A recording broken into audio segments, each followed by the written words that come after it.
We live. What up, Zero Cool? How you doing, man? Yeah, doing good. It's podcast time. It's podcast night. Yeah, major podcast, man. We're gonna be talking some cool topics here. The one that I'm really intrigued by is the T-Mobile story about 3 months of free service, doing it through eSIM. Right, you essentially get to test drive the network as you did before, but now they're doing 3 months. So for someone who is so inclined to look to maybe save some money and switch from their current carrier, just makes it so painless and easy to do. The one thing that T-Mobile's always had a hard time doing is convincing people that their network is competitive, good enough, better, whatever. This kind of takes that barrier out of the way. Nobody likes to just chance it. Switching is hard. I mean, I don't know if that's something you can speak to if you've ever switched, but can you see kind of like from the consumer standpoint how being able to test drive as opposed to having to just dive in and switch, how that could be kind of a barrier? Yeah, absolutely. I think the choice to having to given the free 3 month option is good. It's kind of like it's kind of like getting a back in the day like a 30-day free magazine subscription. Like you remember Yeah, that? How you yeah, get to I try do. You remember the try music subscriptions magazines? where they used to send you CDs, Yes, and if you didn't like them, you'd yes, send them back?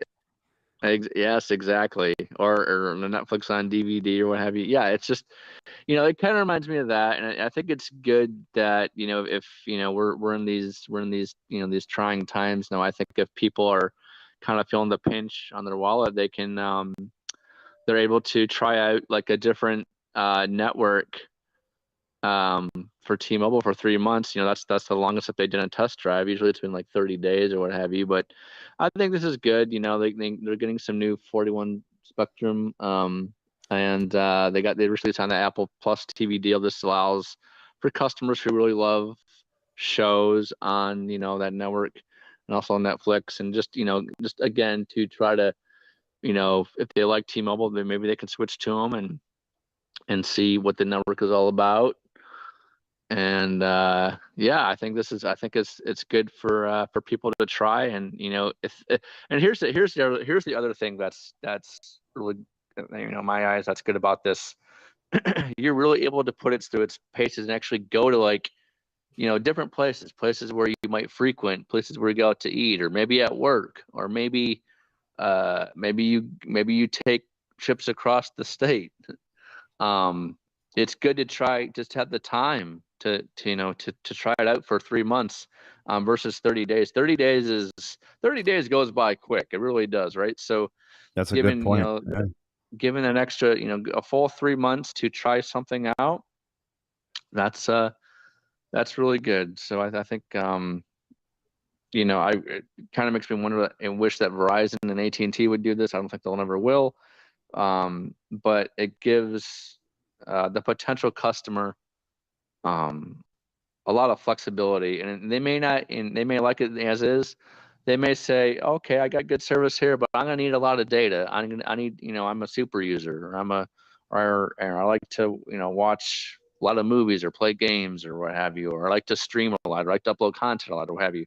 It kind of gives a good segue if they have good performance where they're gonna live, work, and play, right? So yeah, this is good. A 3 months trial, and it's gonna be um the only thing I was kind of thinking about this just now, uh I wish this was also geared toward family accounts instead of just one person trying it.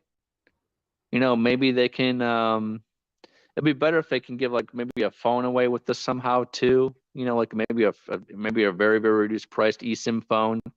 I know you can use your own phone, but not every phone has the eSIM option, right? Facts. So I guess my thought is that how would you get families, like a family of six, want to try the T-Mobile service? They need some eSIM phones, right? So maybe they can think about that next.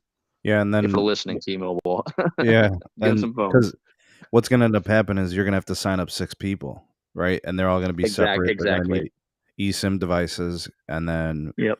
set up an email account, and then so Yep. that involves a lot of steps and things. So yeah, but I mean, it's possible you can do it. Remember, you don't have to deactivate the SIM that you currently have on your other carrier, right? So if you got Right. AT&T, that you keep that operational, you keep your number running, that you can just kind of like do this kind of separate, but at the same time. Because what you're looking for are Yep. two things. You're looking for network availability where you need it, and you're looking Yep. for a generally uniform capacity, right? You're not going to have buffers and slowdowns and problems. And you mentioned the time frame, man. That's a good explanation of kind of what's important here. In 30 days, you may not hit all the spots that you may end up hitting over the course of, say, for example, 3 months, right? So if you got Mhm. 50 gigs of usage over the course of 3 months as a secondary device kind of type of deal, I think that's probably good enough because like there's going to be some dinners in there. There's going to be some mall visits, some shopping center visits. There Maybe might a be like a holiday or sporting, two. yeah, a major sporting event in there, right? You might go watch an NFL game where there's 60, 70,000 people in the stands. You might go to an MLB playoff game shortly, right? Where they're putting, what do they do, like 40,000 at those stadiums? You know, uh, Yeah. might be an NBA game where you got 20,000 indoors in an arena. And who knows if T-Mobile's got a desk or not. This allows you to kind of find out. And for somebody who's so compelled to try it, they will get a good run. 50 gigs, 3 months, your device that you're familiar with, how you use it, when you use it, all of that. Simple and straightforward. They're going to do everything integrated through the app, right? So in some of this explanation, they talk about the T-Mobile app being able to kind of do it all. So what they're calling the network pass, you can do it with consumer lines, you could do it with business lines. I mean, it's pretty smart. You brought up the other carriers, like should they do it? Should they respond to this? 100% they should do it. 100% they won't, which is the Right. Yeah, crazy thing. exactly. Like I don't see a version of this from AT&T for one. I think they're too stubborn, they're too old-fashioned, they're too traditional, and they're just not in the business of giving away free network access, right? They're like, if you want it, you got to pay for it, but you can have it, but you got to pay. Yeah, I mean, they And never really did traditionally, like a what, 30-day real quick, trial. what they've done up to this point is people have pretty much just tried the prepaid, right, to see Right. if a carrier was any good. And this is better than that. You know what I'm saying? Yeah, absolutely. Yeah, I mean, it's Verizon's never really offered something like that, and it's this is like the reminiscent of the old test drive. Um, I remember, you know what? I remember, I remember way back in the day. I don't know if anybody remembers this, but before even the test drive, when the T-Mobile Sidekicks came out, you actually got to try T-Mobile service. I think it was maybe for like a week or You remember the something. hotspot they were giving out? Yeah, oh yeah, I did that. But when the Sidekick came out, it was an old school phone. There was some You're talking about promo or before something. smartphones when it was like the texting Yes, phones and yeah. all Oh my gosh, yeah. I wish they would bring that back or recreate it or that. something because that was like an awesome phone. Um, but yeah, I think this is good to for for people to use and for people to try out. Maybe maybe you're sick of AT&T or maybe Verizon's not good in your area. Who knows? Any reason is acceptable to give T-Mobile service a free 3-month trial, put it to its paces, and I think another thing about this is I'm thinking this is a perfect segue. Again, it seems like every move that T-Mobile is making, you know, to have again the Starlink, the Apple TV Plus, to get people on the Magenta Max plans. This is just Yeah. another upsell. Every move that they make is an upsell to Magenta Max, right? Yep. So yeah, I can almost guarantee you that the online reps, the chat reps, the people, the store reps are gonna, you're gonna have people coming in there, and you're gonna be keeping calling like, oh, my 3 months is up, or you could just do it in the app, right? You say, they're gonna really push that Magenta Max heavy after your trial is up. So. This is interesting. Lawrence just chimed in. Big shout out to Chanel 808 Life. He said the old test drive was better because it put you on a Magenta line. This new one is the Essentials plan. So Right. that's Yep. interesting because you're living the DePrio life for the full usage, right? Yeah, that is true. That's a true statement. Yeah, I mean, this is what happens when you get to greater network advances in technology. You get to kind of just put them on the Put them low in the the slow low lane. priority plan, right? Yeah, I mean, Okay. and just think about when network slicing in a 5G core is going to come out. Just think about what they'll do next. Oh, we'll just give you a couple megs a day, see how you do with it, right? So Well, if the um, question is like, do I have coverage? Do I have usable data? This is mhm. adequate enough, I suppose. The Essentials can get the job done. Yeah, It's not absolutely. going to be Yeah, doing and 4K video. You know what I mean? yeah, I can see. Yeah, I can see a lot of people. I could especially see. I mean, especially see millennials getting this. People that maybe, in their teenagers, first time phone buyers, maybe.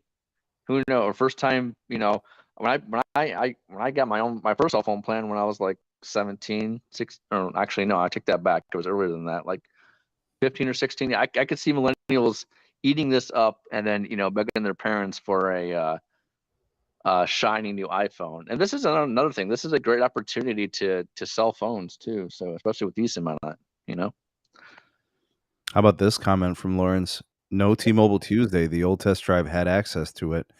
I didn't even know that was a thing. I mean, you could save a little bit of money on your gasoline with Shell.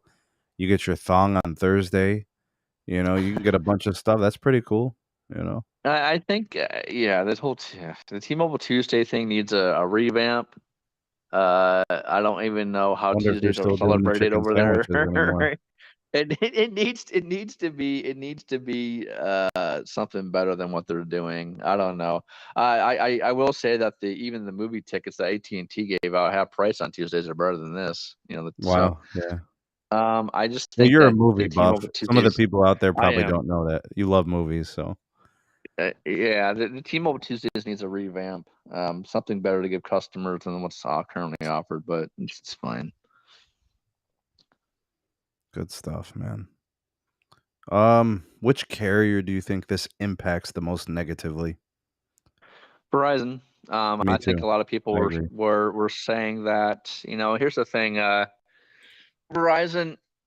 I mean, good God, like what what is what is Hans Vestberg? How is he going to respond? I think he's counting his Crocskin shoes and thinking, should I respond this way? Should I respond that way?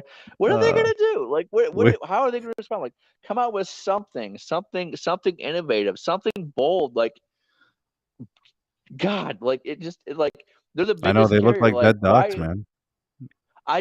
Here's what I don't get. Explain this to me. Why is it time after time, year after year, that T-Mobile is the one with the best ideas and gets like stuff like this? Why It's the facts, heck bro. can't? Yeah, why can't? I mean, the only thing that So I, Verizon I kind will of tell came you up with this. was I their will tell you this, matching Zero mix Cool. plans. I Mhm. have a personal connection to this concept.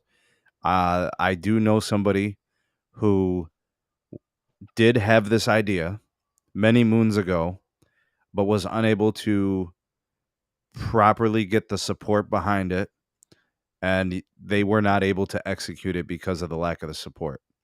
And No, I'm sure. he and honestly, he's never been wrong. He's never lost. He's undefeated. He's never lost. We got a moose sighting, ladies and We gentlemen. got a We got a moose moose sighting. sighting. Shit, here we go. And by the way, this one really hurt. It hurts. Uh, and by the way, I'm just gonna play this really quickly here. Good.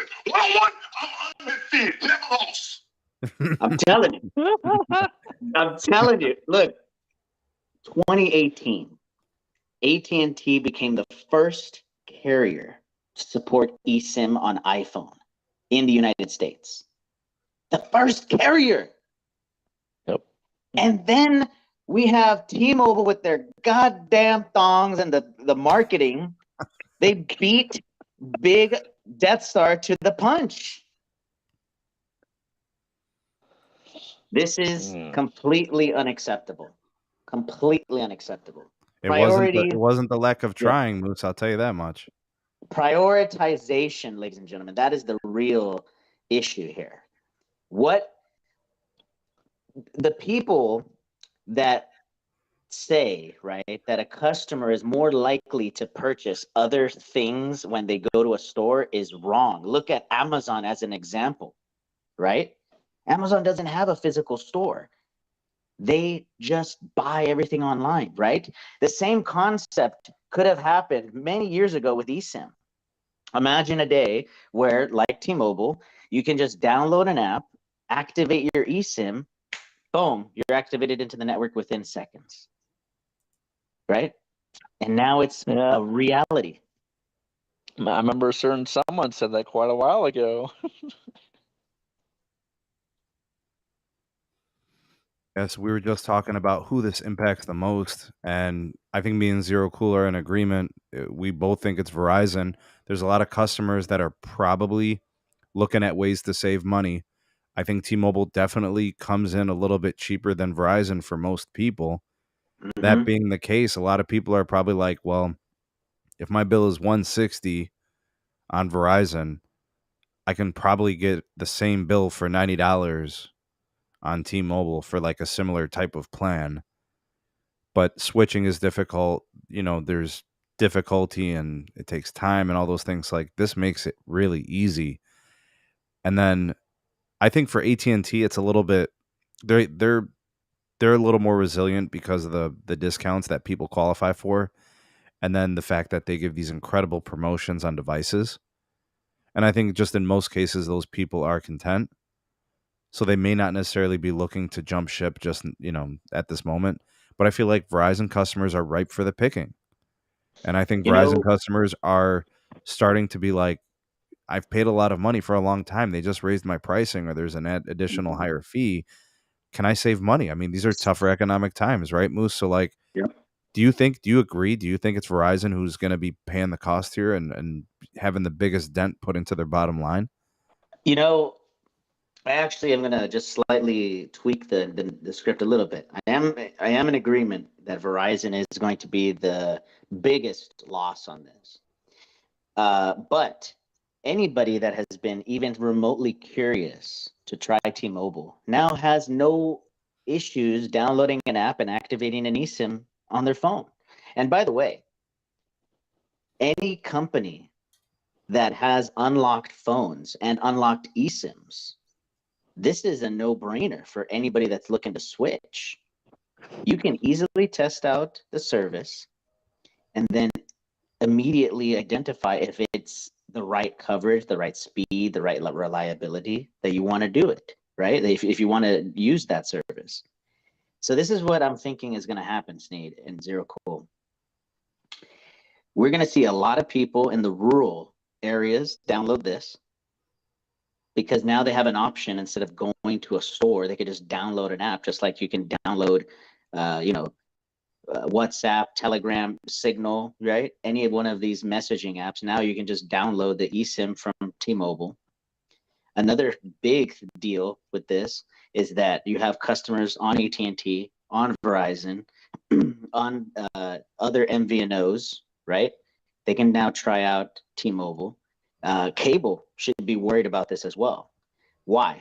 Because it gives them an easier way for their customers, the cable customers, to try out another service, and it's comparable in pricing. I wouldn't say it's as cheap, right? Because $29.99 is cheap, right? But it gives you an avenue to be like, you know what? I'm going to test out T-Mobile, see if they're reliable enough for my needs, and they give me a lot more benefits than Spectrum, Xfinity, etc. It's a good point, Moose. A lot of good things there. How impactful is this on the industry as a whole? I think we all pretty much thought like Verizon would be hit by this, I think, but how about cable? How about prepaid? How about MVNO? Is that a little bit of churn that could have maybe given them a boost that now they might miss out on? And do we see this making an impact in the form of like net ads, right? Like, do we see at the end of Q3 moving into Q4, like an additional 50,000, an additional 100,000 net ads? I see like a lot of like Metro PCS people trying this out. I really do. And I think another reason why T-Mobile did this is, Cricket has been eating away at the market share, gobbling up a lot of customers, right? I think this is kind of T-Mobile's flight Yeah, to get Cricket's been back. doing pretty good, man. That's a good Yeah, point. I think that this is T-Mobile's flight to get back at them and say, hey, we'll give you 3 months. We'll see if we can get you over here again and try our fancy schmancy new 5G network, right? So I think, yeah, this is definitely a play in my eyes to poach some prepaid customers and get them on, the more profitable again, postpaid to hopefully switch over to Magenta MAX. What do you think, Moose? Prepaid MVNO? How do they get hit by this? I was also thinking really quickly, what about travelers from other countries? They can easily download, the eSIM app, and you just have free 3 months. Imagine if they're here for, A summer. an extended vacation. Boom. Yeah. 3 A months work free. stay, a project, right? Yeah. And by the way, I don't know if this technically can be considered a new line. Oh God! Like a gross. Or you The think reason this is why- going to count as a net ad? Yeah, so let me just put it into perspective, because I started thinking about it when Zero Cool was mentioning it. If T-Mobile is going to leverage this as a new ad, I think the FCC is going to step in, because unlike the free lines that they do on existing accounts, you still have to pay something for those existing accounts. This one, you don't pay anything. So that's going to be some very fancy accounting rules if they start saying that, oh yeah, we have 100,000 people right now doing the test drive or the data pass or whatever the hell it's called, right? And then we're gonna use that as our additional net ads. Oh, dude, people are gonna start suing. I mean, Sneed, you mentioned this a while back. You're like, I don't even think that they should count free lines as net ads. I mean, they're not adding a paying customer. Correct. I mean, what is a net ad? Do we have to really define it? Should be like a net neutral. That's what it should be. I mean, I don't really care if they want to count them as like customers or not. It doesn't really matter, but like it's going to be misleading to shareholders. I mean, if you were an investor, wouldn't you be disgruntled? Be like, what's the truth? What's the real? You know what I'm saying? Like, what's really happening? Yeah. Well, what is, if they do count that, right, as a net ad, that means that their ARPU will go lower, because it's a zero AP, ARPU line. You're not gaining anything. Does anybody know how long this promo is good for? No, this is indefinite. There's no indication that it's going to be ending anytime soon. Yeah, that's a problem. That's a huge freaking Hey, Big John problem. Tech Reviews, thank you for the super chat, my friend. It's so kind of you and offering that dono. Thank you, man. Appreciate all that you're doing. Big John, when you're ready to start making more content and doing more live streams, man, we'll be there to support you as well. I know you're kind of getting back on the saddle. I caught the live stream on Replay Crew last week, so excited to see some more from you in the future, man. And thanks for all your support. If they had this forever, you can say your Moose prediction coming true of T-Mobile becoming the number 1 rated wireless provider in the U.S. Yep. Remember, ladies and gentlemen, I mentioned a couple podcasts ago that with my analysis that I have done, right, at the current trajectory that both Verizon, T-Mobile, and AT&T are heading, if nothing changes, T-Mobile will overtake Verizon. That's a fact now. And again, this is if the existing trajectory stays for another year, 2 years, right? Verizon will be dethroned.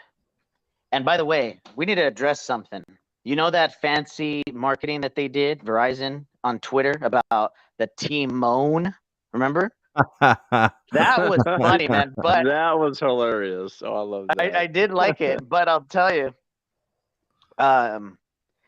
even though they're really stepping up with this T-Moan thing and whatever, nobody cares until they change their pricing. I'm telling you right now.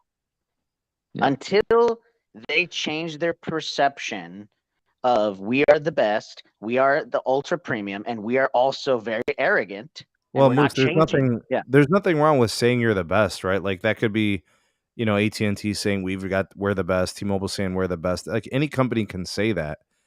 But I think the disgruntled, I think the aggravated consumer, it just rubs them the wrong way that they're so expensive and they're so unapologetic about not competing, right? So like, I mean, the customer has become apathetic towards Verizon. They're looking at them and they're like, I'm not going there. Why would I go there? I'm not getting a good deal. It's expensive. Let me go get a better deal from someone else. They can get a better deal from AT&T. They can get a better deal from Cableco, from Cabletown, Yeah. Right. If you don't change your pricing and if you don't innovate, those are two things to succeed. Well, they're innovating, right? Zero Cool. Let's give them credit for the millimeter wave, the C-band. Let's give them credit for they're further along in their standalone. I meant on the customer service side. Well, they're not doing good there, and they're not doing good on the pricing. So they got two strikes. Right. Yeah. On the customer service side, if you don't innovate and come up with new ideas, and if you don't change your pricing, yeah, the company that does, for example, T-Mobile is gonna overrun you. So I think you can have the best network, but it's like paying for. It's like you got to give up your firstborn child and your gold and whatever to buy it.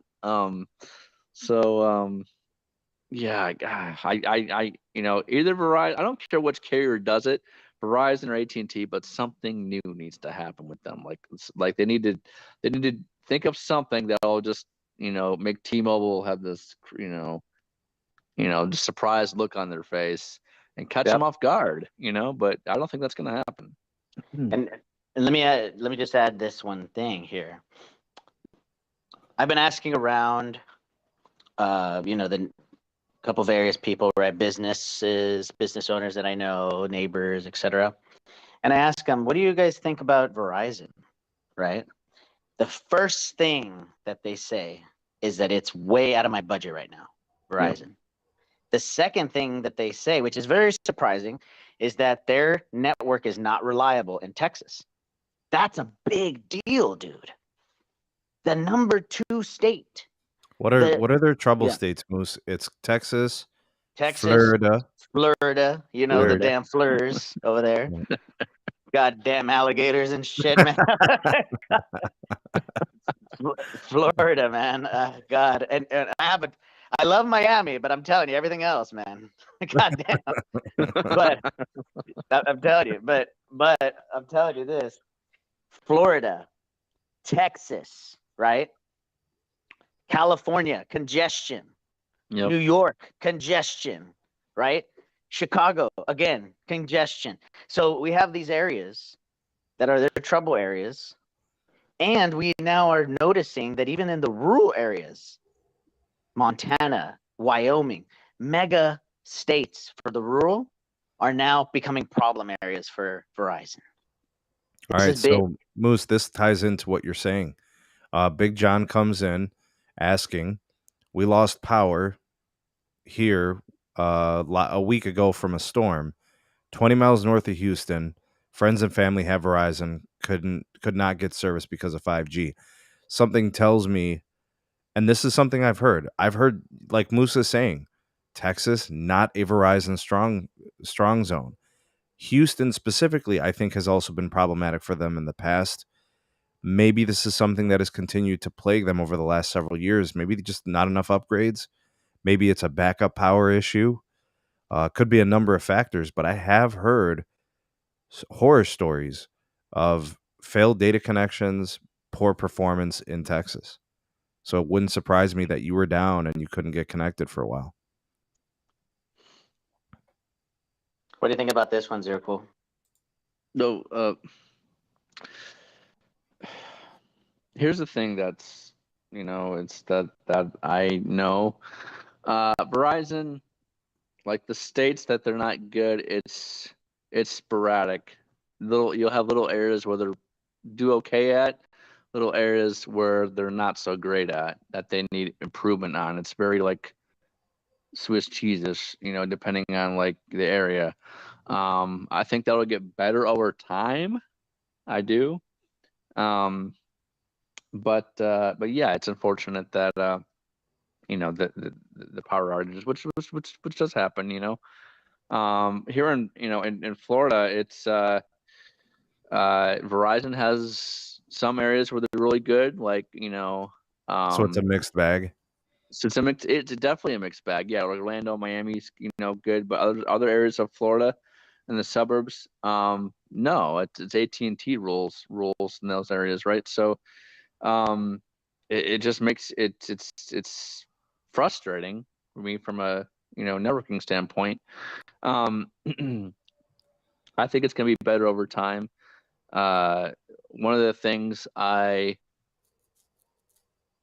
like about AT&T over Verizon is that if they're going to do a large metro area, and I think T-Mobile kind of takes the same approach, if they're going to do a large metro area or a huge area, they don't skip over any of the smaller areas in between. They kind of take care of the whole area. So I think one of the reasons why this has happened with Verizon, it's because when they bought Altel, Yep. all right, this is when they had trouble filling in the gaps. We're still kind of seeing the effects of that, a very small amount, but hey, they need to put more sites in more places, more small cells, right? So that's what happens when you buy regional carriers. T-Mobile having the same issues with Shantel, and especially with Swiftel, right? So they're going to have to beef up their density, their presence in those markets, right? So it's a numbers game, right? So yeah, they'll hopefully, I want desperately, and Verizon has improved at least the ultra wideband coverage here in Florida, but it's just like, again, it takes time. I just got the ultra wideband coverage last month here where I live, and Making a difference, right? yeah, it does. That's on an edge, but still, that's better than nothing, right? So, it's just going to take time for permits to be approved, for new towers to be built, for small cells to be more expansive. So it's just like I said, it's a time and numbers game. All right, we got just a follow up here for Big John Tech Reviews. Why don't they fall back to 4G LTE for the power outage problems? They were pissed, and I have AT&T and no issues. I don't think it was specific to the technology. Like, I don't think it was 4G is working, 5G isn't. I think in the case of storms and power, the entire tower is going to go down. It's not going to be specific radios. correct, You know what I mean? Unless indeed the 5G radios failed and the 4G radios remained intact. That could be a thing too. We have seen 5G radios fail. We've seen new radios fail like relatively recently upon like immediate installation. Me and Moose, we just talked about the issue on my AT&T site. There was definitely a radio problem. Yep. Right. So we have seen some random things happen, Yep. Seen it happen one too many times. Yeah. And then you got tech's got to go back out there. Maybe they don't have supply and they've got to wait for those things to come in. And then somebody's got to go up and install it, and then you got to start the whole process over again. So let me tell you a quick stat here. When Sprint was first rolling out the 9 cities of 5G, and especially like in the LA market, we had about just getting everything launched as far as many. Our goal was to at least get 70 to 90 sites up on air, and about probably about 10 to 20% of the radios failed upon launch. So. And by the way, maybe the reason why the 5G was, holding so well for that particular situation when there wasn't any power was most likely for load balancing, right? because as soon as the power goes out, there's a lot of folks now no Wi-Fi, right? So their backup is their cellular, right? So Verizon has to manage a lot of customers with the very few channels that they have, right? The lanes on a freeway, right? So when the Wi-Fi gets turned off, right, the freeway gets super congested, in that analogy, that metaphor, right? Now, the other thing that I want to mention, though, is a lot of people have been saying that Verizon just does not have this tower density like T-Mobile and AT&T in Texas. That's why majority of the time, except El Paso, it's AT&T, T-Mobile, Verizon in that order in market share in the biggest cities: Austin, Dallas, Houston, San Antonio. It's wild, only El Paso is flipped: T-Mobile, Verizon, AT&T for now. So that's why it's like, whoa. Yeah, and those things can change, Moose. Building That's right. Building the network, the permits get approved, the work gets done, and then 6 months later, we have a totally different story. Yeah. To follow up here with Ryan's question, parents live in California. The map says Verizon has N77 everywhere. Mom and dad have not seen 5G UW on their S21 Plus. My recommendation is just verify that their plan does include 5G UW. So you got to get yourself a do more, play more, get more plan. Or you're going to be paying that $10 add-on to get the 5G ultra wideband. Yeah. So you just have to consider that. And this is a lot of the reason why I often tell people, AT&T and T-Mobile do this thing better. I was just about to say that. That T-Mobile offers the free 5G. Why can't Verizon do that? Yeah, I think at some point, I don't know if Hans will be the guy to do it. I think he's dug in, but I think if a new CEO comes in and wants to make a difference, that's kind of where you start. Start with the network access. Do not exclude anyone from anything. They're paying their bill. You give them the best that you got. If you want to do premium plans based on features and perks, fine. When it comes to the network, you give them what you got. That's a non-negotiable. In fact, I would like to actually see the FCC regulate that. If the FCC wants to regulate carriers, stop playing games with the 5G Verizon. It's nonsense. It's ridiculous. As much as I love millimeter wave, nobody should be excluded from it. Yeah, absolutely. So just verify that, Ryan, and see if that makes a difference, right? Let's see here. Anything else? Lawrence chimed in. He saw similar issues with his site, having radio issues. Here's a comment from Joe. He said, on Long Island, Verizon just goes out when there's a power outage. Hashtag no power generator. Hashtag. Yeah, maybe AT&T's got the backup power there. Maybe go with them, man. Backup power matters, dude. The tower site's going down 5-10 minutes into power outages. You're kind of screwed. All right, guys, we're going to pivot. Next story. T-Mobile wins 91% of licenses in the 2.5 gigahertz spectrum auction. This is Spectrum Auction 108. The FCC kind of constructed it to get the right people involved. Obviously, T-Mobile is going to be a big winner. By the way, anybody that follows Mike Dano or myself on Twitter, Mike Dano made a point today on Twitter to say, "I told you so" to everyone. He pointed back to an article that he wrote like 6 months ago or something, saying how T-Mobile is going to be the big winner in this auction. I just want to go on the record and say to Mike Dano, everybody thought T-Mobile was going to be the big winner in this auction. He didn't say anything groundbreaking, revolutionary, or outrageous. You didn't go out on a limb. You didn't say something nuts that nobody saw coming. Everybody literally had the same take. T-Mobile was going to get 90+% of the spectrum.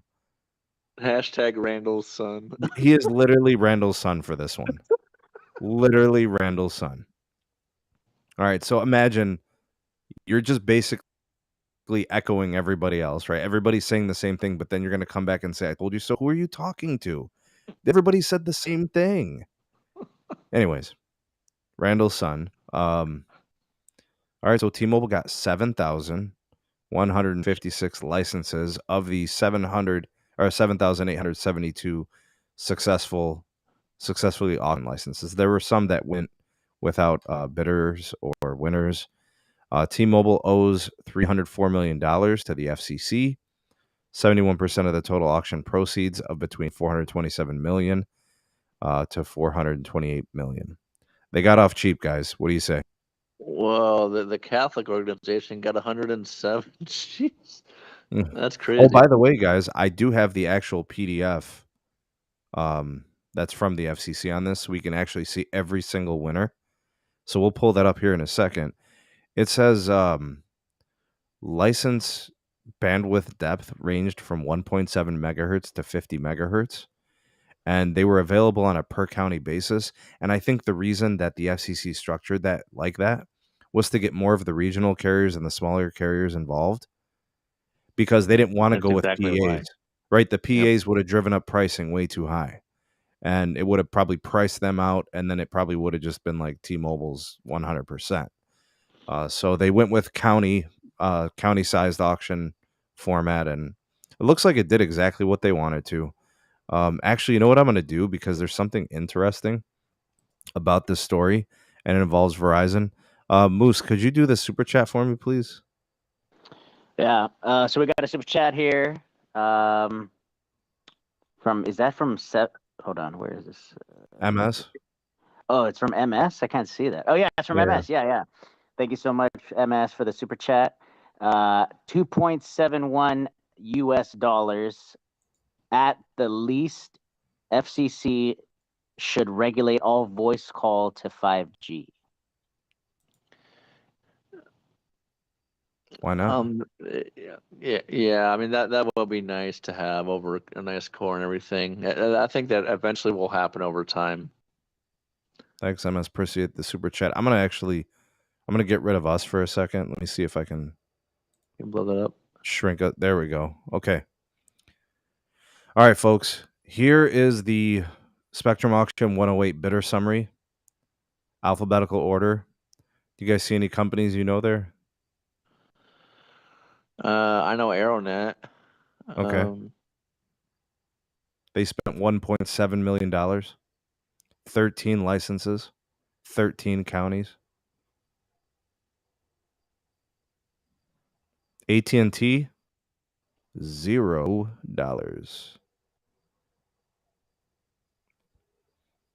All right, let's go to the next page. Hey, notice something here? Anybody know who that is? Yeah, Verizon got Verizon, 12 licenses. licenses, 9 counties, $1.5 million. Where in the world? I heard it's like somewhere around Phoenix. What do you think their process is there, Zero Cool? Honestly, if they're gonna be, my only guess is to provide border coverage from people. Look how it says from roaming. Look how it says like bidding credit type where it says rural. Does that mean they're getting discounts from the FCC? I believe so. Yes, that would be. Okay, so then that would be like FCC stipends, FCC bidding. That's for the stuff that rural. Dish got in trouble for. Yes. Yes.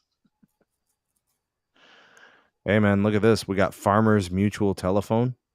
They got a 25% discount. Hell yeah. Mark Twain Communications got 16 licenses. Hell yeah. I didn't know Mark Twain was running a telco, man. Yeah, these are all mostly telephone companies. Michigan Wireless. David Miller got himself 33 licenses. $2.5 million. This guy's got money. Good God. I mean, there's some wireless providers in here, man. Pathfinder Wireless, that's probably somewhere in like some random, I don't know, town where they want to do like a fixed wireless access site or two. Michigan Wireless, remember them? Yep, good for them. They're Puerto Rico Telephone roaming Company. They showed up but didn't buy anything. T-Mobile 7,000 licenses, $304 million.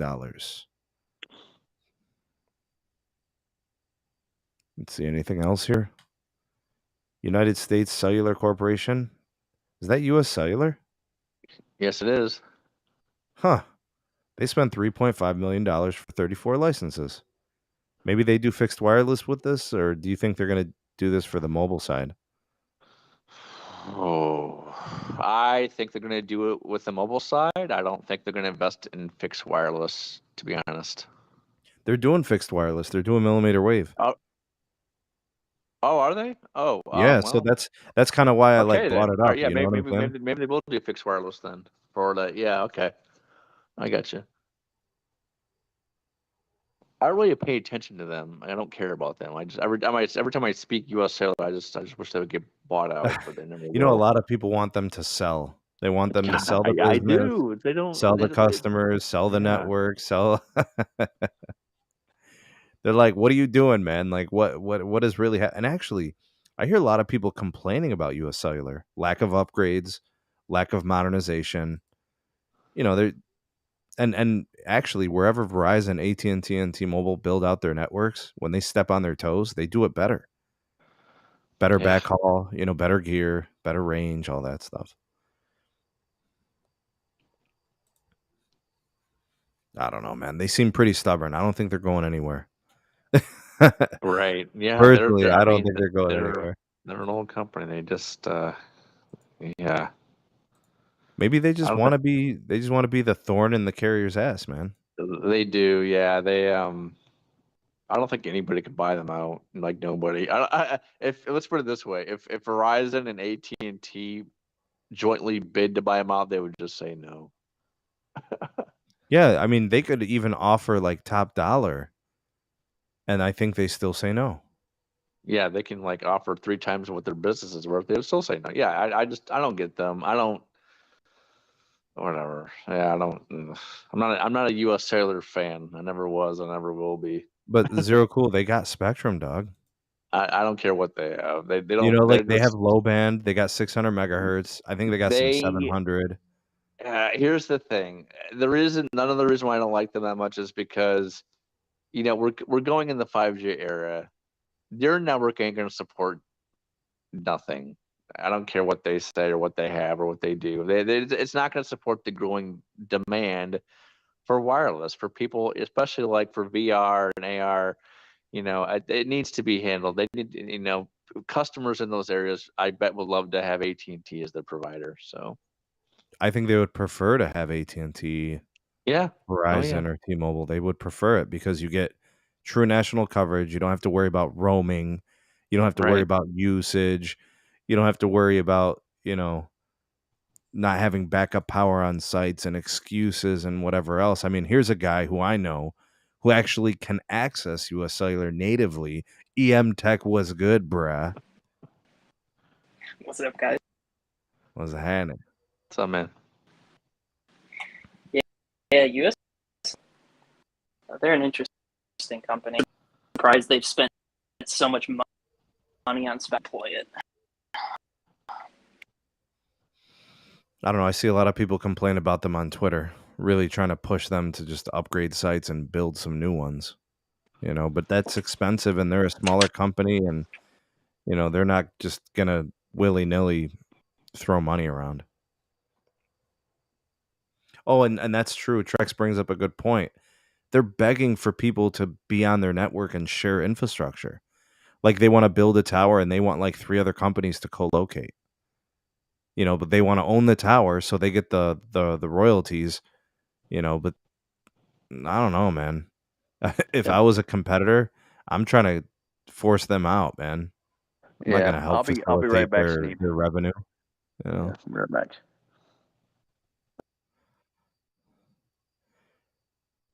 Yeah, you guys think that, I mean, the talk from viewers, they're always like US Cellular should sell, Dish should buy US Cellular. I mean, Dish doesn't have capital though.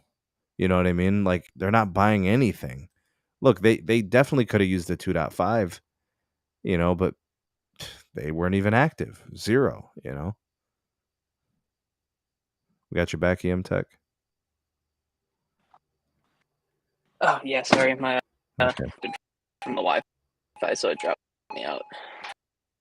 But yeah, US Cellular, they their sites are fed by their own fiber because which they own pretty much reason to sell, which is the problem.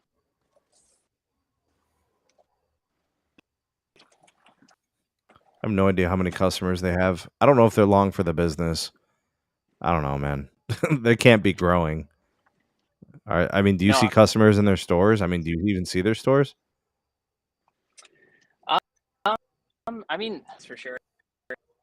There's still a lot of people who, but I know they're been following their promos for the last. They're giving away phones. There was a brief period where they were so desperate. You could walk into a sign up for service on some 30 payment deal or whatever. They would just it's like any phone up to $1,000. No trade in, nothing. Like from switching, it hasn't. I don't think it's broad to make them viable. Tech, we're getting some breakup here. If you want to pop out and come back in, give that a shot. See if we can get your connection cleared up. Moose, let's take a look at this comment here from Shiv Patel. In PA, East Stroudsburg, specifically the Poconos, I don't know if they are very 100% congested or my phone isn't picking up the signal correctly. In my area, it literally never works. I wonder if he's just talking about general networking because, like, here's his previous comment. Full bar is the only reason I have it is because my work doesn't have service on any other provider except Verizon. So Verizon works good at his work, so he has Verizon, but it looks like everywhere else he's having trouble, like in the Poconos. Moose, you familiar with the Poconos, man? Is that like a known issue area? No, I've heard of the Poconos. It's very mountainous, hilly terrain. But if work is the issue, right? And by the way, he said not work. He said work is good. I think it's everywhere else. He seems to be having issues. Yeah, it's everywhere else. And by the way, the Pocono area, right? It's north of Allentown, right? North of Bethlehem, north of Easton, right? That area. It's interesting, right? Everybody's case is different. I would actually say, right, if that particular area, and by the way, it all depends on your situation, right? But let's say hypothetically you work in an office, you could buy a cell booster if you really want to switch to another carrier, or you have to wait until the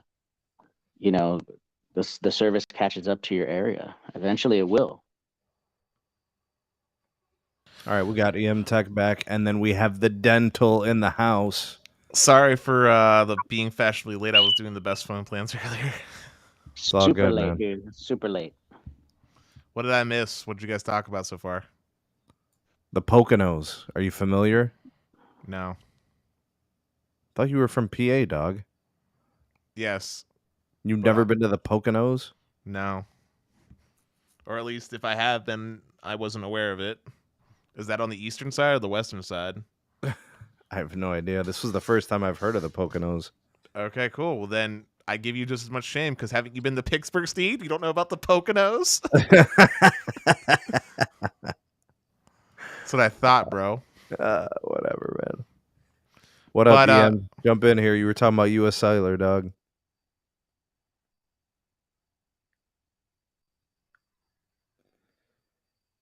Yeah, it looks like Ian's out of commission. Go ahead, Dennis. But Sneed, my boy, what are your thoughts? I know you probably covered this, but 3-month free trial, T-Mobile, short version, TLDR version of the thoughts. I think it's brilliant. They continue to improve it. They're really going to push and force the eSIM story. I think more meaningful to the industry. It makes it really easy to switch to them. So I think I'll let a lot of people who are on the fence about switching. This makes it that much easier. I feel like the Verizon customers are ripe for the taking. And this just makes it more convenient. It's streamlined and built into the app. They run it alongside the regular phone. They look to see if the coverage is akin to what they're used to. Capacity, coverage, data experience good enough. They're much more likely to switch if they have a true risk-free trial. And they're talking 50 gigs or 3 months. Plenty of time to give the network a fair shake. You don't have to add another phone to your lineup. You don't have to, buy a SIM card, go to a store. I mean, just think about it, Dennis, right? Like, I'm giving you every reason to try my service, right? I'm making it painless, I'm making it free, and I'm making it easy, right? So I think that's what they have been able to do very well. Going back to the test drive, now with the network pass, it's brilliant. It's and every carrier should offer a free trial of some sort. I don't care if it's 7 days or it's 2 weeks or it's 30 days or 50 gigs or whatever. Honestly, I think it should be 100 gigs. If So somebody wants to try the any network in America, right? T-Mobile, Verizon, AT&T, 100 gig trial. It doesn't matter. Hotspot, whatever. That's what I believe. So Sneed, the thing I asked in the best phone plans, and I'd love to get your thought on this, is what exactly does the 3 months do that the 30 days wasn't doing for T-Mobile? Because I'm not sure I quite understood what that does exactly for them. Like increasing the length of time for the trial. Increasing the length of the trial? Yeah, it was 30 days. Now they're moving it to 50 gig 3 months. Right? But previously it was either 30 gigs or 30 days. And I think big I can shout out to answer this one. Santiago. Thanks for coming through, bro. I think I can answer this one. T-Mobile is literally saying, you know what? We'll give you a whole quarter. We'll give you an entire quarter. Go on vacation. Go visit your family. Go to different parts of the United States. Do everything you need to do in a quarter. And by the way, this is the perfect time to do it, ladies and gentlemen. We are approaching the holiday season. The busiest travel days in the United States are in this next quarter. Okay. So this was brilliant move. Brilliant move. Not only from a marketing perspective, but from a industry changing theme. Ladies and gentlemen, the rumors have all indicated that this thing is going to be this new phone is going to be heavily emphasized on eSIM. They just released an avenue for you to try out their service via eSIM.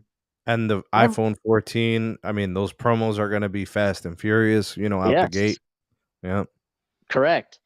I'm telling you right now, if you have an unlocked device, you are golden. I also think, Moose, that when you think about the time frame, if there's a network upgrade that's ongoing in the area that has diminished service, it's likely to be remedied and fixed within that time frame.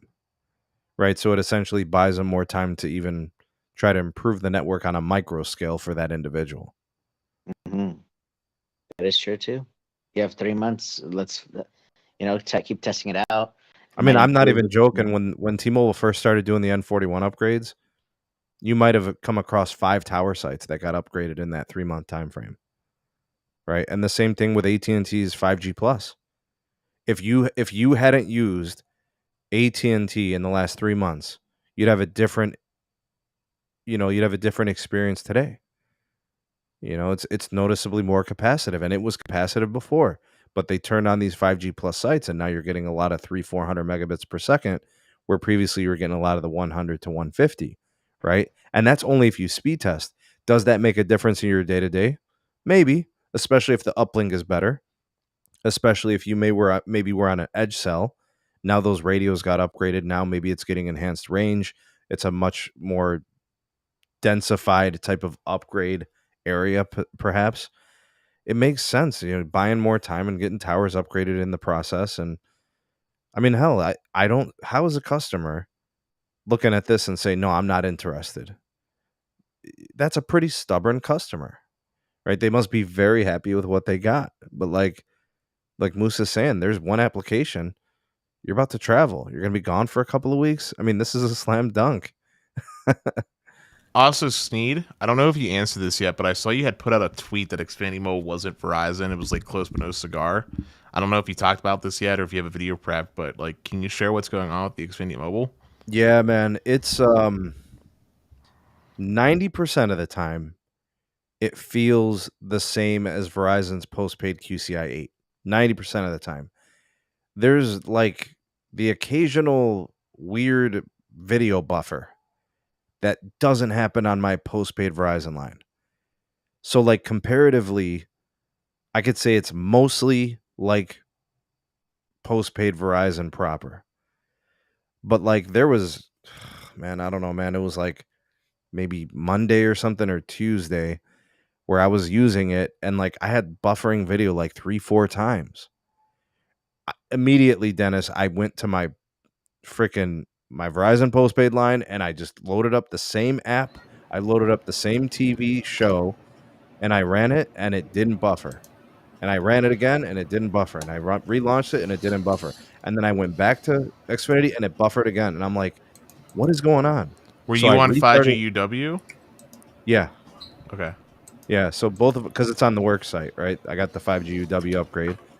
So I restarted the phone. It buffered again.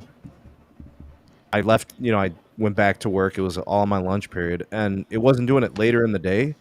But for that, and then I ran a speed test, Dennis, and I was getting like 300 megabits. So it's like, it doesn't make sense. But like, all I could say is there were some moments there where it wasn't performing exactly the same as the Verizon postpaid. And there's nothing special about my 2017 line. It's QCI 8. Yeah, I was just asking if you're on 5G UW because like I was looking at your usage. You're at 74 gigs for the month, so I didn't know if maybe were on LTE because of the throttle. No, it was on Yeah. 5G UW. I mean, Well, I would have definitely have considered the LTE piece because of the deprio and stuff. Well, not deep prior. It's a hard throttle after you use that Hard 20. throttle. Yeah. What does it bring you down to 1.5? Yeah, 1.5 down, like 700 kilobits up or something like that. well, Yeah, I was definitely on 5G UW. you think you were on UW, but they may have managed it differently. Well, We have a I can't confirm it because it just says 5G. It doesn't yeah. say 5G UW, so it's kind of aggravating. We got a $10 super chat from Santiago Hernandez saying, "Does Verizon have two levels, number two, of QCI 8 priority? Seems like US Mobile, Xfinity Mobile, and the next visible plan, I think he means the super visible one, claim premium data, but experience is different than the non-welcome unlimited postpaid." So you bring up a point, Santiago. I don't think that it's like that. I think the most likely reason is what Dennis is saying, that if somehow, some way, it slid me off 5G to UW, put me on DSS, therefore it was buffering because of the hard throttle. I think that's probably the most likely situation. Which, to be fair here, your experience is still a good one to talk about anyway because it's a real world experience because the average consumer is not going to care, right? They just want their phone Facts. to work. Facts. So there is merit to your experience. I'm just asking because like I'd like to know the more details just from the intricacy standpoint. You get what I'm saying? But no, your opinion and experience are all valid, and I think that makes perfect sense. Everything that you said. You think, Dennis, that it just jumped over to DSS for that moment? 100%. Yeah. And the only reason why I say that, Sneeze, is because in all of my testing, anytime it's on UW, it's Verizon. It's Verizon all day, every day. Like LT is where it's a different ballpark if you're above the 20 gigs. And if you're below the 20 gigs, it's Verizon all day. Like, that's been my testing. RF Wave's confirming it's only one level, so yeah. Well, the throttle that's there from Xfinity or Spectrum or whomever, it's there because they got to pay by the gig. Oh, yeah, no, listen, I don't know if this has been discussed, but like based off of like my internal knowledge of what Xfinity has to pay, even with the new worked out deals, the cost for them on a per gigabyte basis is something like $3.50 per gigabyte that they're paying. Mm-hmm. And that's even with the renegotiated rates that they got. So you figure $3.50. So take $45 divided by 350. That would be 12 gigs. After 12.85 gigs, so call it 13 gigs. So after 13 gigs, they are now losing money on you. So it makes sense that they're capping it at 20 to stop the bleeding from happening too hard. I would say I feel guilty, but they make a lot of money, so I don't care. Don't feel guilty. Don't feel guilty. Only feel guilty if you manage to get my home service shut off. Then feel guilty, because then I'll be pissed at you. Yo, Dennis, you got fiber though, dog. Well, I don't. It's Verizon Fios, bro. Come on now. You've seen how reliable they are. What if Dennis? What if AT&T showed up with fiber next year? Oh, I would switch instantly from Fios. Fios can go kick pound sand, and I'd be so happy to not have to give Verizon another dollar of my life. You underestimate my hatred for Verizon. No, I do know it, Dennis. You've been very clear about that. Yeah, but yeah, no, Verizon could pound sand. I also know what's going around the pedestal. So, but yeah, but no, legitimately, if you got my Comcast kicked off, though, I'm not saying we would stop being friends, but there might be a good month, a period of time where I just disappear from your inner circle because I wouldn't be able to talk to you without screaming. I would be very mad. Listen, people have ire for cable, and people think I'm blowing smoke up their bums, but I'm being sincere and serious when I say that the best ISP in Pittsburgh, with the exception of their weakness for upload speeds, is Comcast. They get the lowest latency, generally speaking, because they got the better peering.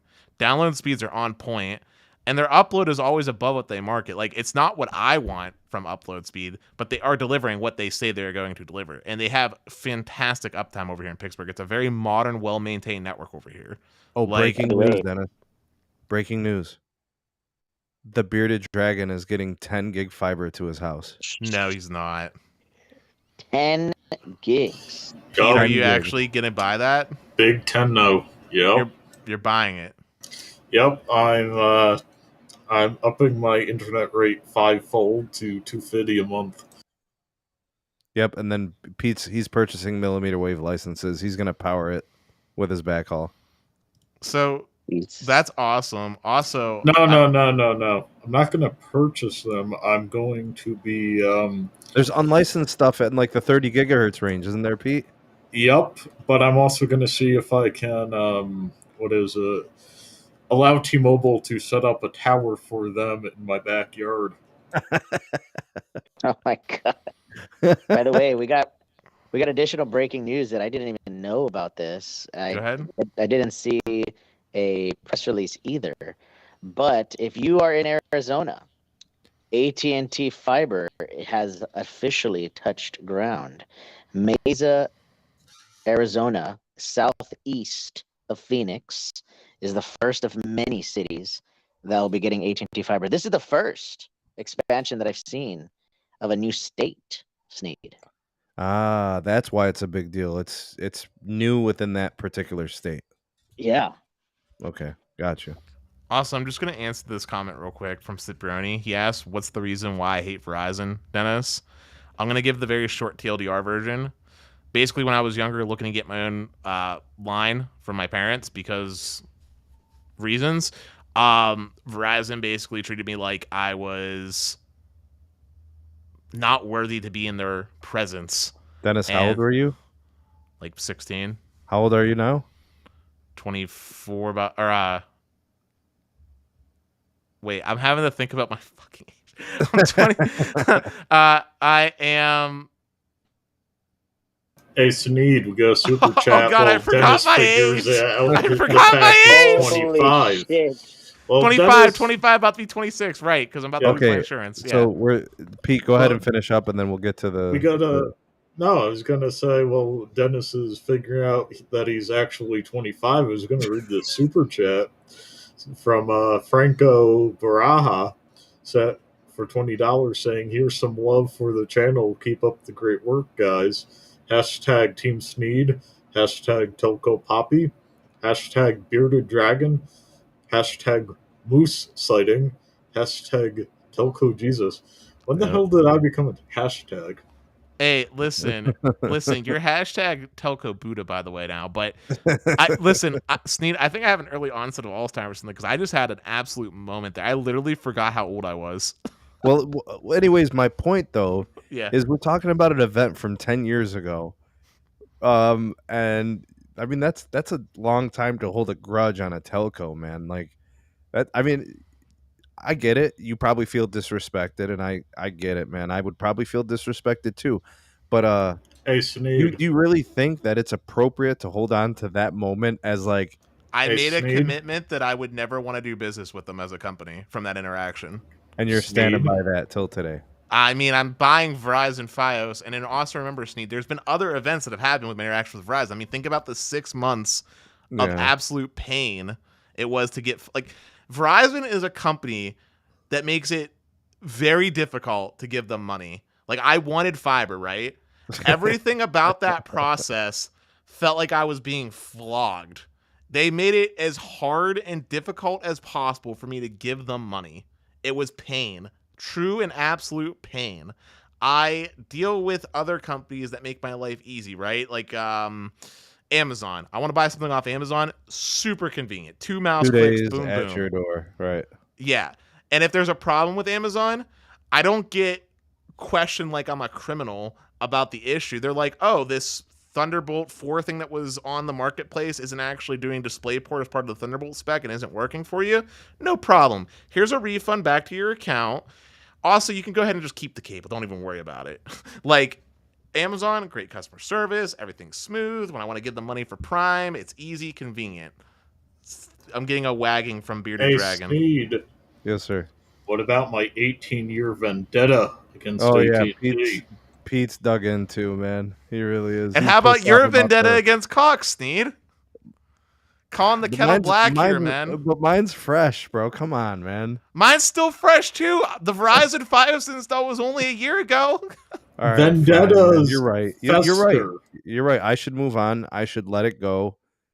But like, it was recent, dog. Like, it's very vivid. Okay, You and know? the Fios interaction was a year ago, and that's vivid. Like, Yeah, but actually, point- I respect you for kind of like doing the right thing for your business, doing the right thing for your access. You're doing the right thing. Like, you're like, you found a way to make it work. You found a way to make it happen. You tolerated. You were resilient. You were smart. You did right, man.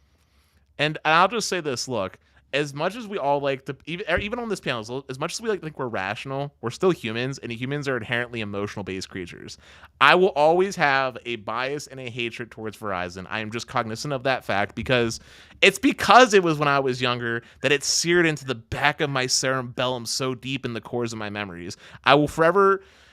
Even if I don't remember the specific details of the words of the conversation, I will always remember the impact and how it made me feel.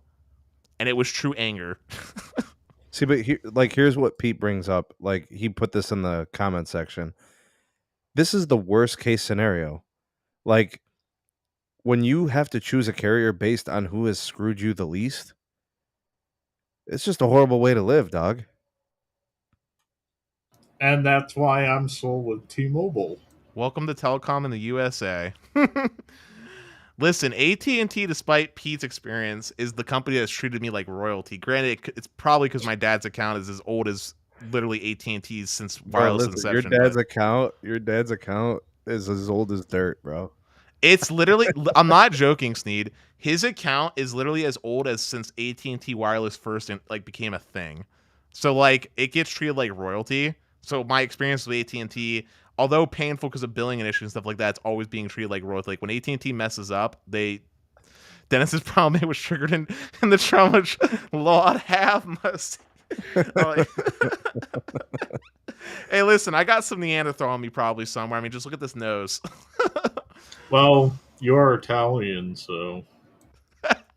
Yeah, those Goombas get amped up, bro. I mean, jokes aside, though, I mean, despite my hatred for Verizon, right, I still can separate and accept, like when the proof is in the pudding, like when Carlos gave me the Verizon proper line, right, and gave me the real opportunity to get best case scenario Verizon testing, right, I changed some of my opinions, right, Yeah, and as much as I like to poo-poo on Verizon Fios for their mess ups, and I feel bad for my neighbors, they are working at my house. It's happening on this connection. I'm a very happy person just to be blessed with fiber, considering the options that some people have to deal with in this country, right? Like, but it doesn't change the fact that I still think Verizon's a poo-poo company. Like, I think that unless they were to make a revolutionary change, right, where customer service magically got better and it became, say, 24/7 instead of closing at some weird like 8 o'clock hours and stuff, and Yeah, but here's what Moose has said, and he's right about it. Moose has said time and time again, the bigger the company gets, the more problems that come with the territory. Like, look at the size of AT&T.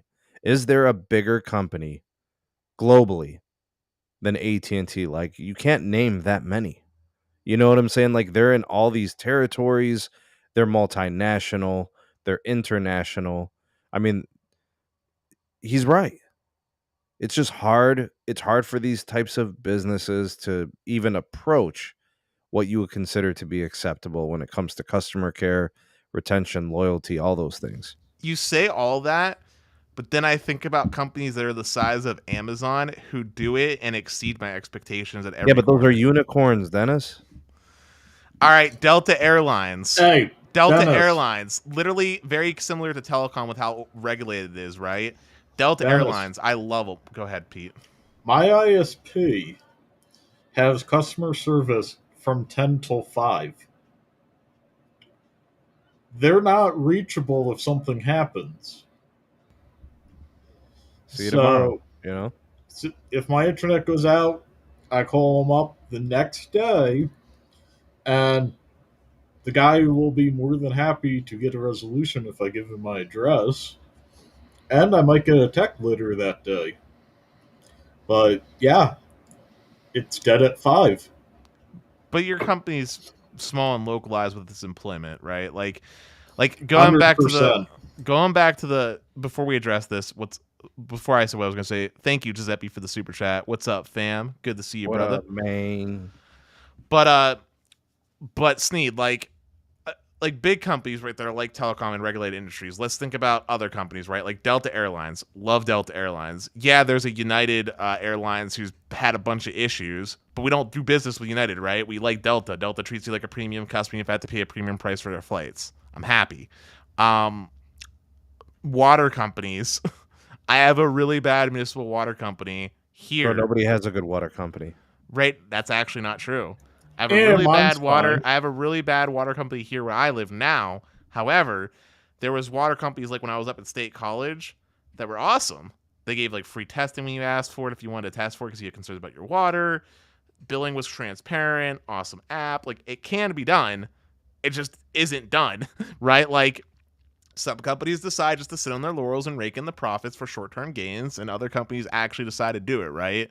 Let's think of another corporate giant for a second. Walmart.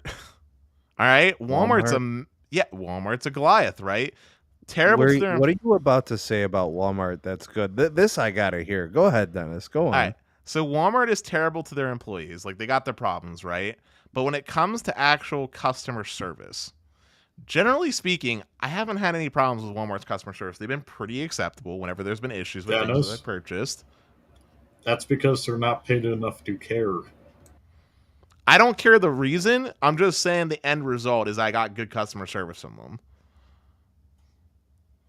Like, if I had an issue with an item that I purchased, maybe I bought something online or something from like Walmart and it came in expired pickles. I know that's really random, but like I ordered some pickles online. It was Dennis, go ahead. Stop talking about Costco. This is Walmart. I'm talking about Walmart.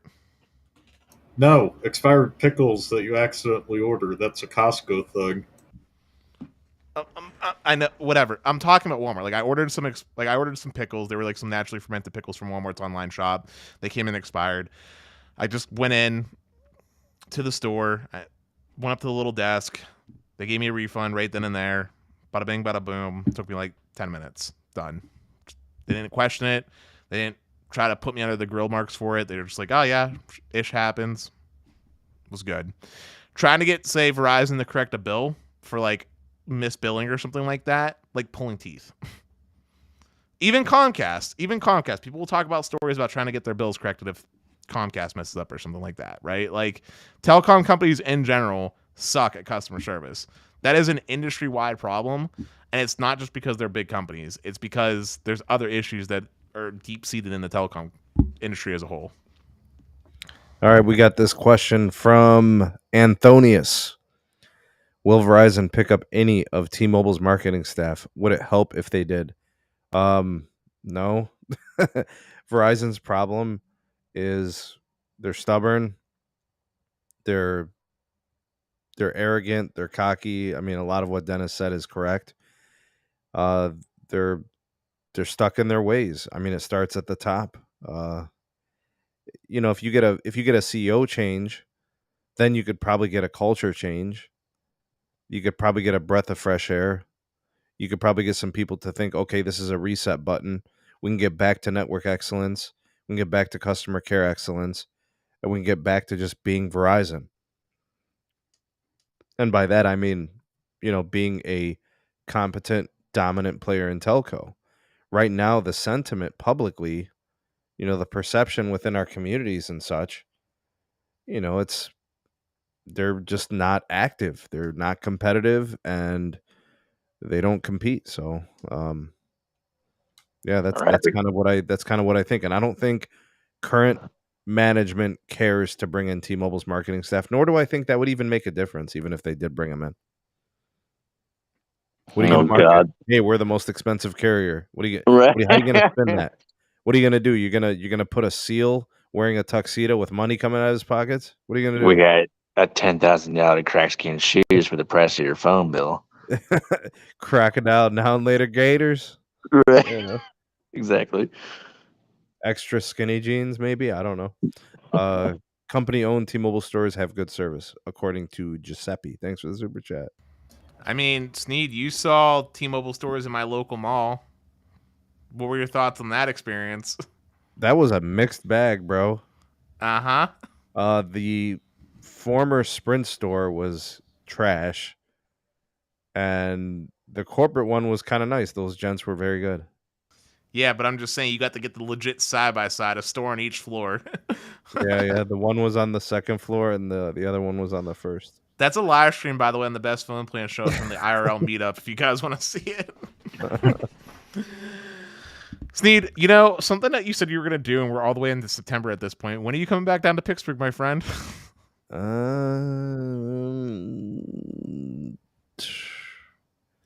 the school year's... So we're back at work. Yasmin's in school now.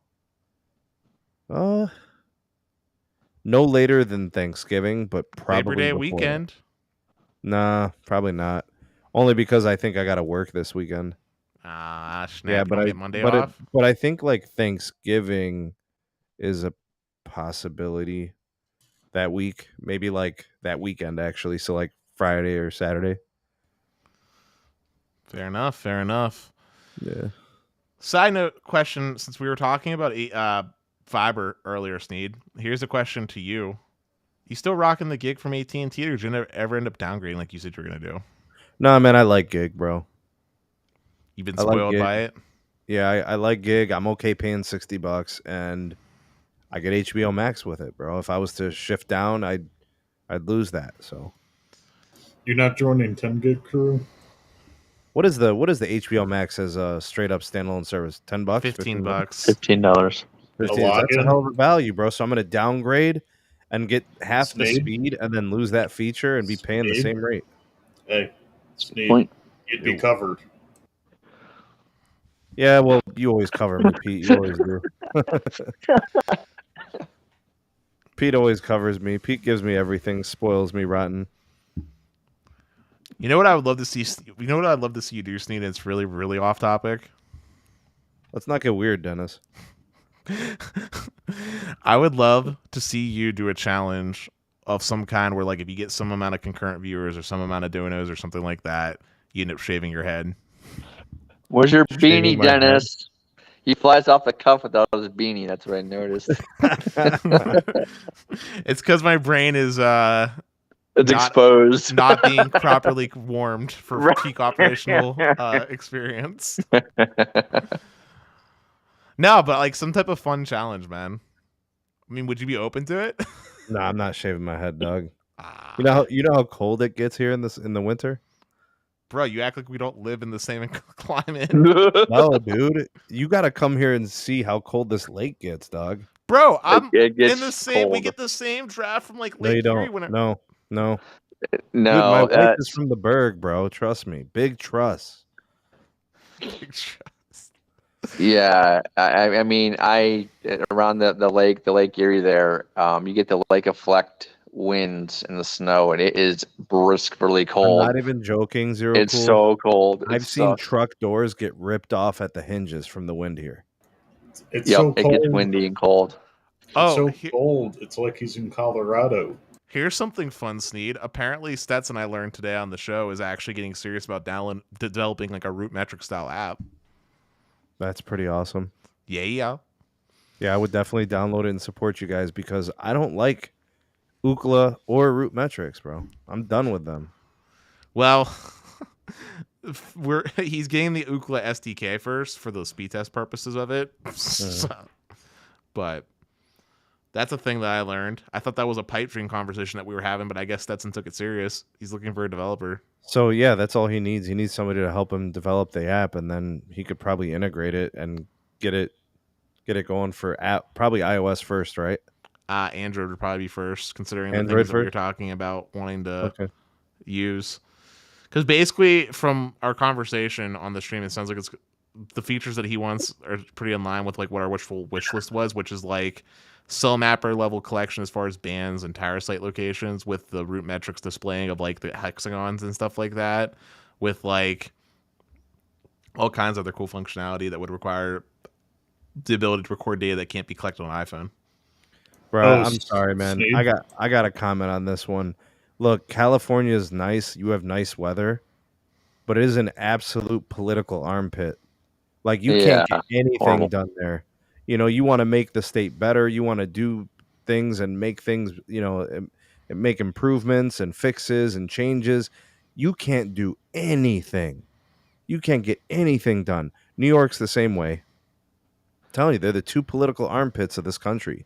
And then Alabama isn't a political armpit. I used to live in California for 8 years, Anthony, and it's just there's a reason why I left, buddy. So Alabama has no funding, so it's also an armpit. And how about Florida? That sounds like another armpit state. Well, the problem with Florida is that everybody and their mother moved there, so now you have nowhere to like buy anything. Like you want to buy like land or a home, and it's like everything has gone up 10x, and the availability is just not there anymore. Texas, same way. Like it was a destination after like people are like, oh, we don't want to be in California. They're like still on the pandemic, so everybody moved out and they all went to frickin' Texas. Listen, the best states to live in are like basically along the little like Pennsylvania, Ohio, like that little belt along the Great Lakes. Chicago, like Illinois. Those Rhode Island. The thing about it is like you want to look for a state that's better than where you live. If weather is the only thing that matters, you can get the sun anywhere. Like you can get the sun in Texas, you can get the sun in New Mexico, you can get the sun in Arizona, Nevada. The sun is all over the place. It doesn't have to be California or Florida. Hey, real talk. Rhode Island's the best state. Eat me. How about Vermont, Pete? Nope, Rhode Island. Shut up. Rhode Island, I will say Rhode Island, I do agree with Pete because right on the shoreline, you get the best beach and the great seafood out there as well. So it's a little expensive. That's part of it, and I have family buried there. So I have a place that's probably the best, but it's not a state. Puerto Rico. That should be a state. That should be a state. Fix it, guys. Puerto Rico, senators. Puerto Rico, great weather, great food. Hey, I think Michael's right. Politics is inherently armpits. So, real talk. Puerto Rico voted for union in 2020. Our Senate needs to get off their butts. It's never going to pass, man. The Republicans won't let it because they know for a fact that Puerto Rico would end up tilting in the favor of the Dems. There's one way of fixing it: giving them union. Yeah, me and Pete support that. Oh, I'm supporting it too, but I'm saying the Republicans won't let it because doesn't have to be approved by Congress. I think this is going to get political, but not on like party sides. I think the way we should approve new states is an up and down popular vote across the union. To be honest, I would love to have the United States include Mexico in part of it. The United States, like the United States and plus Mexico. I would love to see Heck, that happen. we need to incorporate Guam into the union. 60% of their citizens sign up for the military. Yeah. Well then, here's a random question. Since we're talking about places to live, and let's not talk about states specifically, just places in the world in general. Panel, if you could live anywhere in the world, where would you choose to live? No. I would move to Azerbaijan. Where's that? Bro, you don't know where Azerbaijan is? It's like East Sorry, man. Asian country. I'm a U.S. citizen. Our geography is kind of rough. Oh, it's Jason D said Connecticut. Maybe You can live anywhere in the world, Connecticut. maybe Greece or Italy. Mine would probably be Japan. Zero Cool, Eugene C. I'm thinking Lipnos. Mine would probably be Japan or South Korea. South Korea was super lit, man. It was very convenient. Yeah, South Korea seems nice. Would you move to like their biggest city like Seoul, or would you go somewhere else? Oh, 100%. Yeah, so if you were in Japan, you'd be in Tokyo. Japan, actually different story. I'd probably pick like Kyoto, maybe. Yeah, it's nice. You Somewhere know what I like would do? more... I'd be drinking sake on a Suzuki if I was in Japan. Oh, there you go. Listen, man, if I was in Japan, I wouldn't own a car, that's for sure. And I would just be living that public transportation life, and I'd be enjoying the very high quality fresh food that Japanese farmers spend intense amounts of like years refining the process of. So like some delicious Wagyu beef, some great Japanese whiskey, the interesting fruits. Obviously, I'd be a manga / anime addict with way more merch because I watch a lot of anime. So I just have like a freaking manga collection of physical manga probably in my little tiny closet that I could probably afford if I lived in Japan.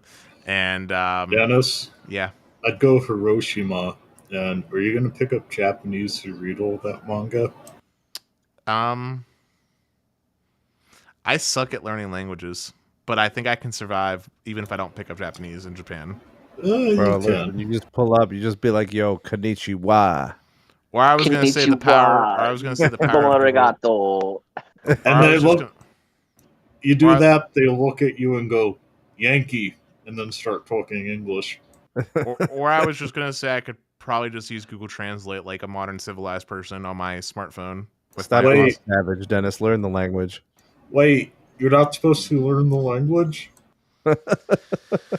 Honestly, as far as cool tech goes, we've seen a couple things happen like this, like with the Pixel Buds, but I'm really hoping some advancements happen with like real-time translation. Like, I would love to see a more focused emphasis on that being one of the ways that AI and 5G get leverage for real-time translating. Like, that would be a really good use of tech. Google they're actually working on that, by the way.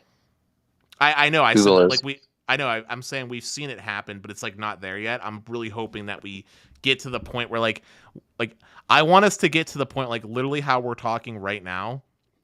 I would like this. I would love it if there was a way, if there was just like a setting I could click that would automatically translate you guys as we're talking in an environment like this. Like if I made like a phone call to you and you were speaking Japanese, there'd just be a little setting that on that phone call just automatically translates to English. Like that would be so sick. I'm really hoping modern technology allows that to happen at some point in the future. Yeah, I love for natural voice transcription. That'd be nice. I will say one thing. You sound horrible, Pete. Did you change your mic? Wait, I changed my mic? What the heck? I think you did. Dennis is an example of why locals laugh at outsiders. Why? Because I said I'm bad at learning a language. It's not like I don't understand Japanese customs, like not wearing shoes inside, and like and how obsessed they are with bathing and hygiene. Like he's gonna be wearing a karate gi. You better put on that gi, Dennis. Bro, I'm gonna be wearing sweatpants and t-shirts like I would in the States. Oh no, God, no. Listen, I understand Japanese culture, and listen, I'll tell you one thing.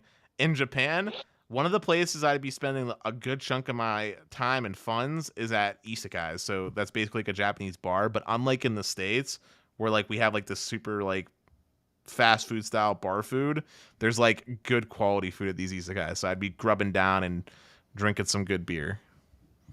Sake. Nah, I'm a beer guy. Sake's always good. I definitely like the Japan, bro. Yeah, the peach sake is good. Different types. I like cold sake better than hot sake. Pete's gonna be on that rice wine. Yeah, mm-hmm. Yeah, that's good too. Yeah, Pete's gonna be on that rice wine, that plum wine. Pete's gonna be on that too. Yeah. But yeah, dude. Japan's a really cool spot. I really want to go. If in an ideal world, I'd be able to spend like a month there because I feel like that's the amount of time that I would need to really get to like soak it in. And you gotta let it like osmose through your skull. You know what I'm saying?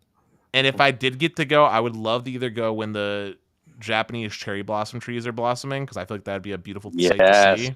They're beautiful. Yeah. Or I would love to go for like New Year's, for like a New Year's celebration.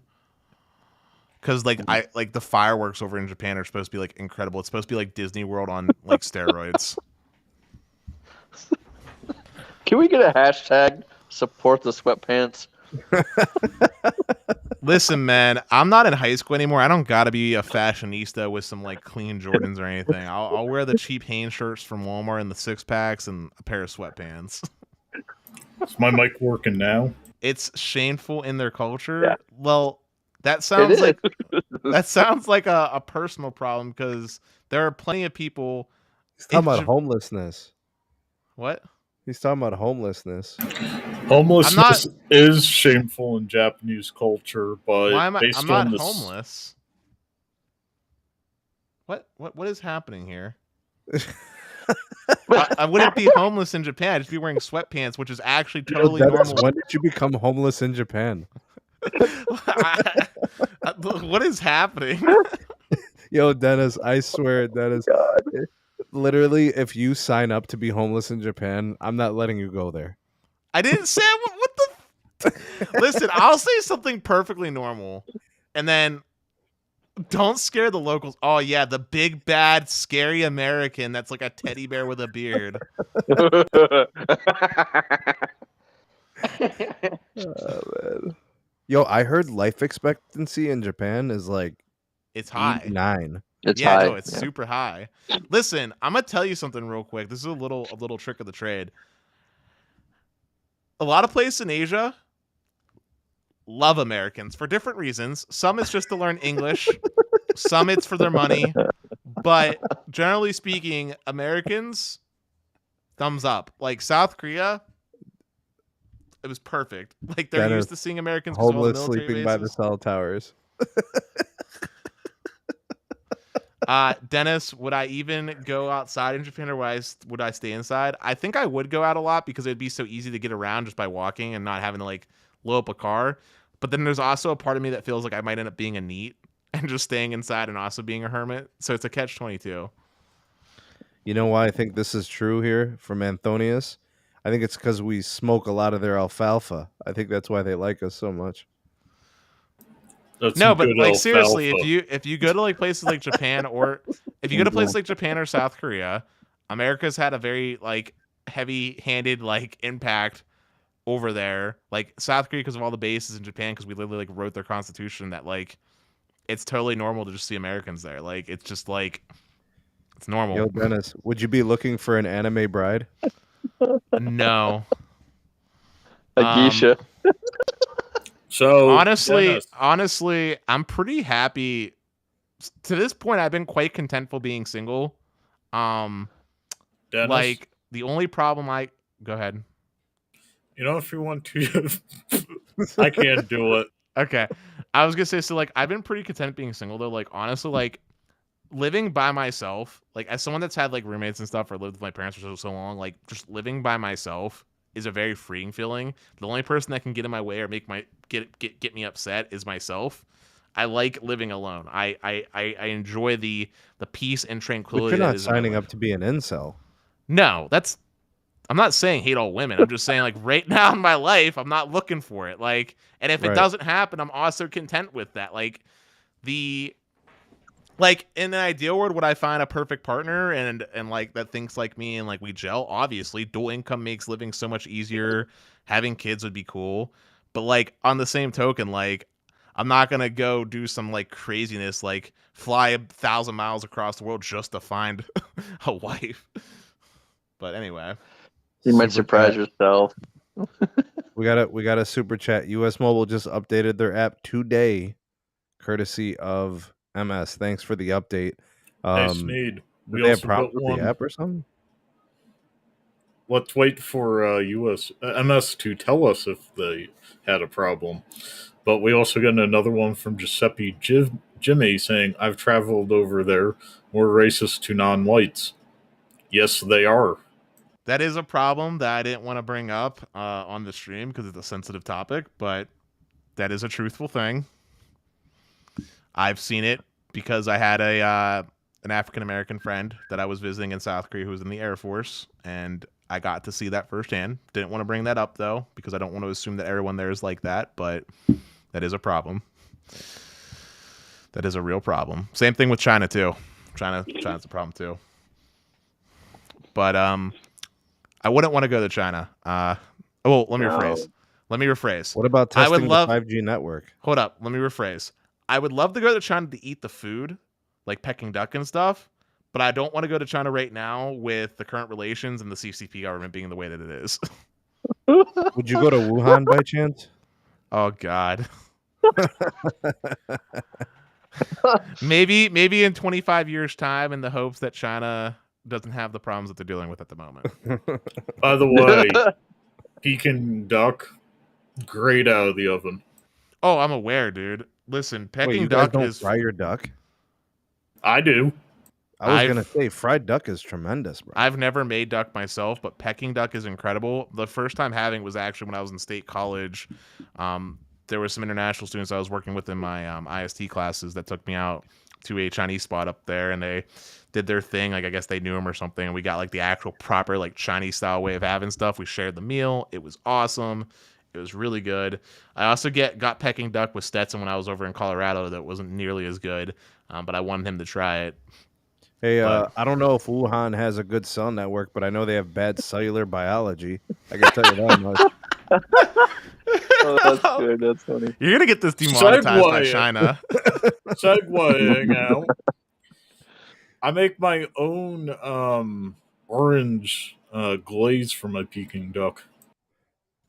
Well, Bro, I'm Pete, telling you, I'm fried mad duck that you is didn't make good, me any bro. Peking duck when I was there. But you know where else I wouldn't mind? I don't want to live there, but you know where I would love to go to?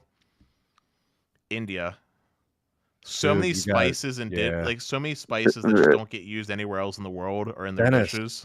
You go to India, you get married. Bollywood. It's like a 2-week wedding, bro.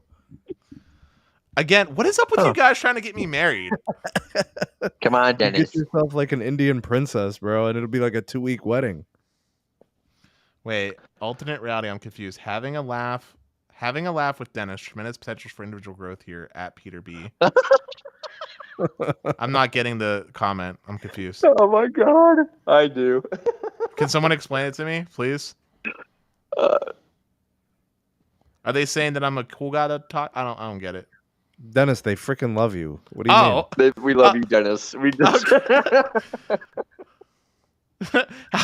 Since when does homelessness prevent people from getting married? Who's to say I don't get married and we get homeless together? Or who's to say I don't get married, get divorced, and become homeless because of the divorce? Yo, but Dennis, you're gonna be sleeping by the cell towers, bro. Oh yeah, getting that 5G melting my brain. Dennis is following in alternative reality's footsteps. What? Get married and then get divorced and lose all my stuff? Oh, damn. I Listen, remember when I was I'm gonna say when I one was at thing for me to Verizon, get. a homeless person actually set a cell phone the tower on fire. Oh, that was a big old deal. For me to What get the- married, I have a condition because marriage scares me so much in the U.S. I require a prenup. A prenup. That- I knew you were gonna say that. Yeah. One that outlines everything in detail, like how things are going to work if we do get a divorce, who's going to handle the divorce. Like, See, Dennis, here's what you got to do. You put everything in your mama's name, and then you just get married with nothing in your name, and there's nothing to lose. but what if my parents died and I inherit it, and then I got to pay the inheritance? Nah, No, you dude. leave it in a trust that can't be touched until you're like 75. Oh, alternate reality saying he's done all the things that Dennis thinks is dreaming about. Well, I'm glad, alternate reality, that you've been able to live a fulfilling life, and I only hope that I get a part of that luck. Well, I hope it's not the negative things like the divorce and stuff, but like the travel stuff that's fun. But like going back to Dennis? India though, Sneed. Wait, I want to hear you out on the India thing, not the wife stuff, but like why would you want to go to India? Like, what do you want to specifically try while you're there? I want to see what 1.6 billion people looks like. I want to see what 15 cities with 5-10 million people each looks like. So Yeah, it's Dennis, very overpopulated. Yeah, and I want to see like, you know, some of the structures there that have been there for eons. You know, there's sights to see, Yeah. and there's people, you know, generally speaking, I think in places like that, they like to see visitors, you know, and they treat you well, and you're going to get all things authentic, their lifestyle, their way of life. You got to see other places, man. You know, we get cooped up and stuck here, and even state to state things can be a little different, but man, when you go to the eastern world, the far eastern world, things are different, sir. I mean, even in the Western world, things are different in Europe over there compared to the States. Like, I mean, I've been fortunate enough, thanks to various lucky opportunities, whatever been because of school programs or whatever that came about, to travel to about 10 different countries at this point. And I haven't, the one that I've always wanted to go to most, which is Japan, it hasn't happened yet. Fun fact, I don't know if we talked about this. I was supposed to go to Japan, but then COVID happened. Real same talk. here. Real talk. Like, I literally had the trip all booked out, vacation scheduled, everything. COVID happened. I was in the same boat, Dennis. Also, Dennis, don't be too jealous of alternative reality. You've already had a meal with me. He's waiting for that. Yes, but I haven't gotten a chance to taste your cooking, which is very disappointing, especially since you told me you can make Peking duck. Dude, Pete can make everything. I But, don't think there's anything Pete It's can't true. make. You can. But yeah, Sneed compliments my cooking. I do not do like Indian or Pakistani or, you know, shawarma type stuff. one thing I also want to do, and I talked to my parents about this, is I want us to drive up to Canada together because Canada was cool. I want to take them up to Canada. Nice. But Yeah. I also want to go to Mexico, man. Like, Mexico is another place full of so many things that you don't see in the U.S. Like, I'll give you an example, and it's super cool. You're gonna laugh when I say this, but like, Mexico has such a diverse amount of different types of potatoes that I would like to try. As someone that consists off of potatoes Yeah. as a big proportion of his diet, Yeah, I- they do. Yes, they do. So I'd be- They have really good food there, and the cool part about the different varieties of potatoes is you can mix and match that with pretty much with any other food that you're trying to make. Like, I remember when I was there, I had a I don't know what you call it, but it was like a an Alfredo, but mixed with the mash. Like, they mashed different types of potatoes into it, right? And oh, it was so good. I also So really want to good. have mole proper, like down in Mexico. Like, I've Yeah. had mole here in the States, but I feel like it's probably been Americanized or something. So like, I want to try it proper. Yeah. SMT, up to you, brother. I've been going for a while, so your call. All right, Dennis, take us home, bruh. All right, guys, we're going to wrap up the show. Hopefully you guys enjoyed some very off-topic cellular talk. I love seeing all of you guys here, some friendly faces I see on the Best Phone Plan side as well. If you are bored or hankering for more content and didn't watch yet, check out Best Phone Plans. We did a stream earlier today as well. Zero Cool, I hope you're doing well, man. Pete, you're a god. And Sneed, thank you for always having me on for the invites. But with that being said, let's end the show with a good old-fashioned peace. Peace.